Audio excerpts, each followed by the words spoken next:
মানিকের কপালের মাঝখানে গুলি করছে, এত বড় একটা গুলি করছে। অনেক আদরে ছিল।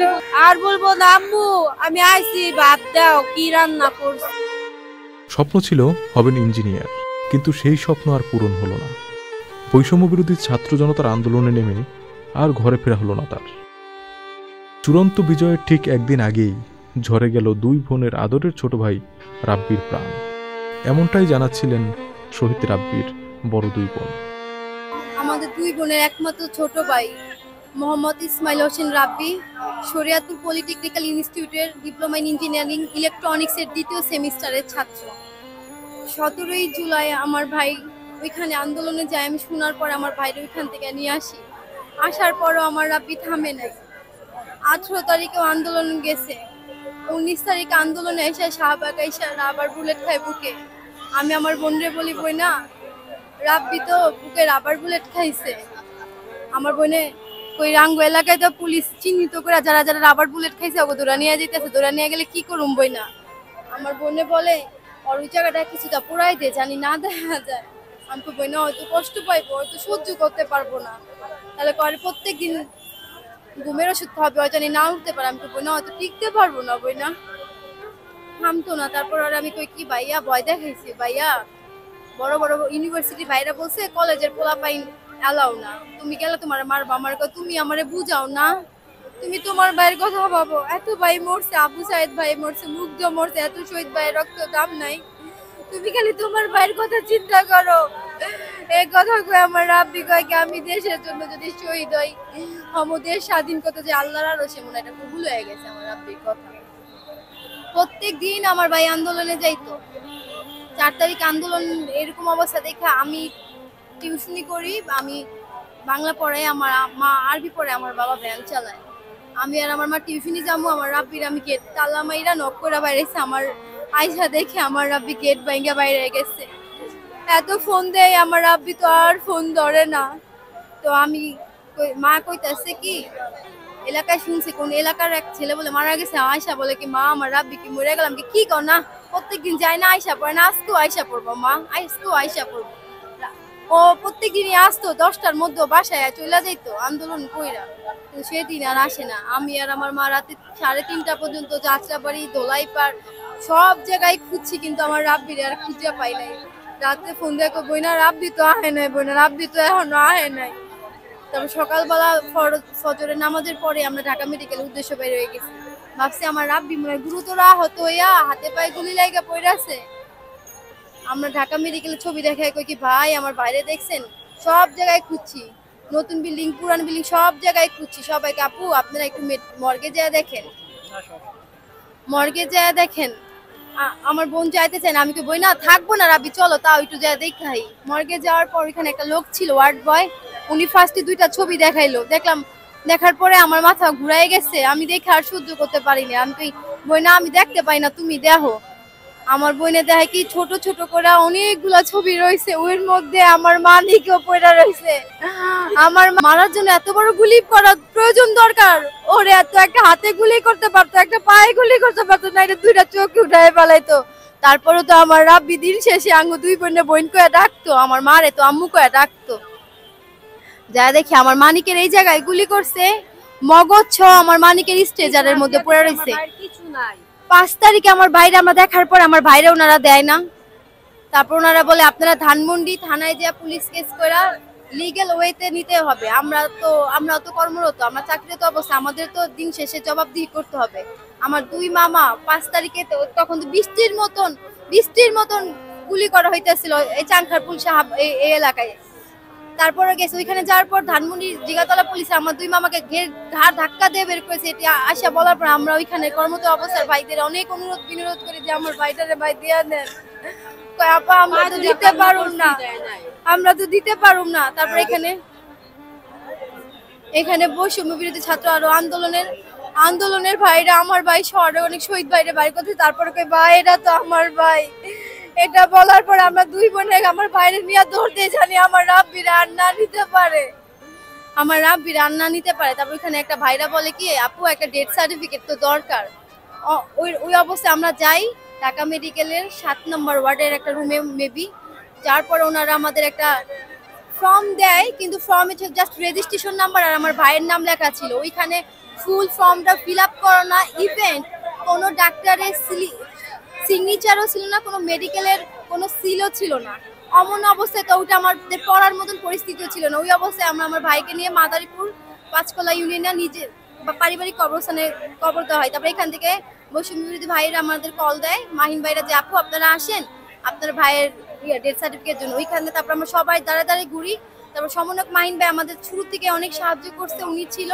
তারপর বলার পরে স্বাস্থ্য ঢাকা মেডিকেল যিনি পরিচালক, উনি আমাদের একটা অনেক বড় একটা শর্ত দিয়েছে যে স্থানীয় সরকারের যদি আপনারা কোনো লিগেল প্রত্যয়নপত্র বা নোটিশ দিয়ে আসতে পারেন, তার দায়িত্ব ভার নিয়ে যদি সে বলে তাহলে আমরা আপনাদের ডেথ সার্টিফিকেট দিব। তো আমতো অবস্থায় তো স্থানীয় সরকারের ডেথ সার্টিফিকেট প্রত্যয়নপত্র আনানো সম্ভব না। তারপর আমরা আমাদের গ্রামের এলাকার চেয়ারম্যানের সার্টিফিকেট অনেক কষ্ট করে জোগাড় করছি।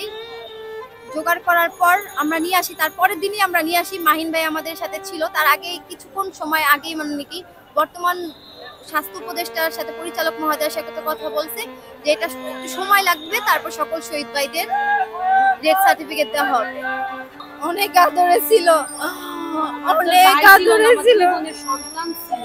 ও সবসময় দিন বয়স থেকে আমরা ওরে পালছি। আমার মা আরবি টিউশন করে, বাবা ভ্যান গাড়ি চালা। আমাদের সংসার চালানোর জন্য আমার বাবা মা দুজনেই বাইরে কাজ করতো।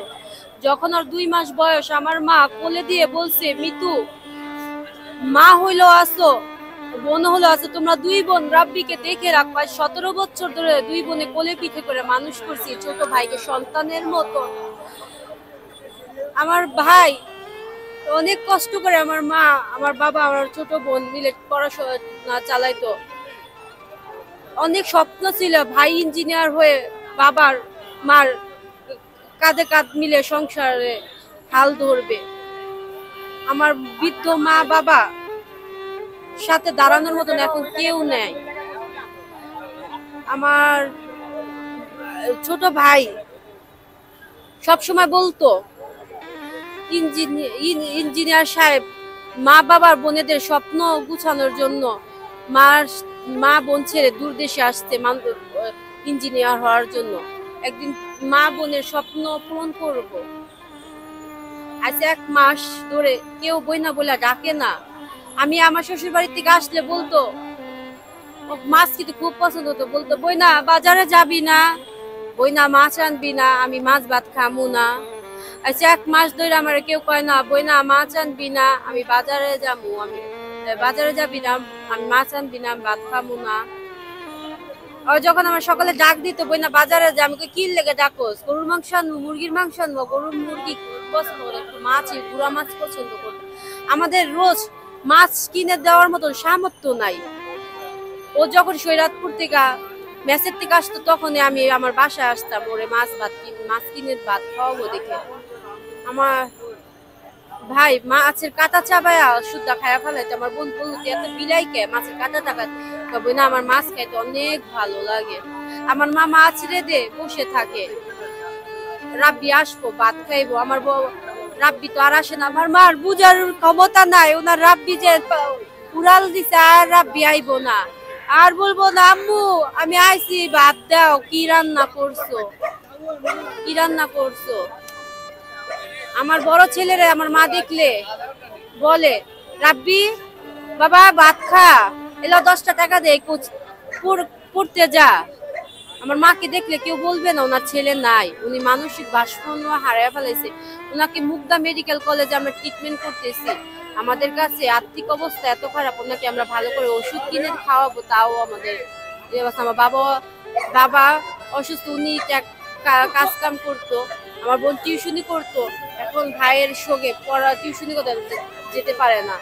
আমাদের বর্তমান যে আছে উপদেষ্টা, তার কাছে একটা দেয়, আমার ভাই শহীদি জাতীয়ভাবে শহীদি মর্যাদাটা পায়। আবার আমার মা বাবার দেখার জন্য আমার বোনের একটা চাকরির ব্যবস্থা করে দেয়। আমরা অনুদান চাই না, আমরা কর্ম করে খেতে চাই। আমার বোনকে একটা চাকরি দেয়। আমার ভাই বলতো, বোনা হাত পাতবা না কখনো কের কাছে, হাত পাততে যে হ্যাঁ গরিব না, হ্যাঁ লোক ফকির হবা না কখনো, কাজ করে খাবা। আমার একটাই দাবি, আমার বৃদ্ধ মা বাবার কাছে আমার ছোট বোনটার একটা চাকরি জানি ব্যবস্থা করে দেয়, বা বৃদ্ধ মা বাবার সাথে শেষ সময় যেন ও দাঁড়াইতে পারে। আর আমার ভাইয়ের মৃত্যুর বিচার আমি চাই। এত মা বোনের মুখ খালি করতে পারতো না, এত বাবার কাঁধে সন্তানের লাশ উঠাইতে পারতো না। আমাদের দুই বোনের মতন পোড়া কপালে দুনিয়া কোনো বোনের নাই। ভাই, ছোট ভাইয়ের লাশ কাঁধে নিয়ে দুই বোনে দৌড় দিছি, জানি আমাদের কাছ থেকে আমার ভাইকে না নিয়ে যেতে পারে। আমাকে সব সময় বলতো, বইনা তুমি সবসময় ওষুধ খায়া থাকবা, আমার শ্বাসকষ্ট সবসময় বলতো, বইনা তুমি ওষুধ খায়া থাকবা, নাহলে তোমার শ্বাস উঠা গেলে তুমি যদি মারা যাও আমি তোমার কিভাবে কাঁদাম, তোমার কি মোটা হয়ে গেছে। সবসময় দুষ্টামি করতো আমার সাথে, ও হাসি খুশি থাকতো, মানুষদের সাথে দুষ্টামি করতে খুব ভালোবাসতো। বলতো তুমি মইরা গেলে তোমার কিভাবে কাঁদে নিবই না, তুমি এত মোটা, কমায় কমায় খাইতে পারো না, দুলাভাই সব টাকা খাইয়া ফেলাও একা একাই, আমার লেগা নিয়ে বা জমায় মাছ কিনা দেওয়ার জন্য। 1 মাস ধরে আমার কেউ কয় না বইনা মাছ আনো। আমার ভাইয়ের মৃত্যুর বিচার চাই আমি। এই বর্তমান সরকারের কাছে একটাই দাবি, আমার ভাইয়ের মৃত্যুর বিচার আর শহীদি মর্যাদা। এই যারা এই গুলি করার জন্য নির্দেশ দিছে, তাদের জানি এই বাংলার মাটিতেই তাদের বিচার হয়। এত মার বুক খালি করছে, তাদের বিচার এই বাংলার মাটিতে হয়। এত সন্তানদের লাশও এখন তুই কোনো বাবা মা খুঁজে পায়নি, তারা মনে করতেছে তার সন্তান একদিন ফিরে আসবে, কিন্তু আমার মার মতন তারাও আশায় আছে, তো তাদের সন্তান তো আর ফিরে আসবে না। তাদের পরাণ পাখি জান্নাতে উড়াল দিছে, আল্লাহ জানে ওদের জান্নাতবাসী করে, এটাই আল্লাহর কাছে আমাদের কামনা। এই দেশে যদি এই বিচার না হয়, হাসরের ময়দানে আমি আল্লাহর কাছে আমরা বিচার দিয়ে রাখলাম, হাসরের ময়দানে জানি ওদের বিচার হয়। দুনিয়ার বিচার যদি না হয় হাসরের ময়দানে, আর আরেক আমার আল্লাহর কাছে 2 হাত তুলে ফরিয়াদ করি, আমার বাইরে জান্নাতুল ফেরদাউস দান করুক, ও জানি শহীদি মর্যাদায় জান্নাত পায়। আমাদের দুই বোনের একটা মাত্র ভাই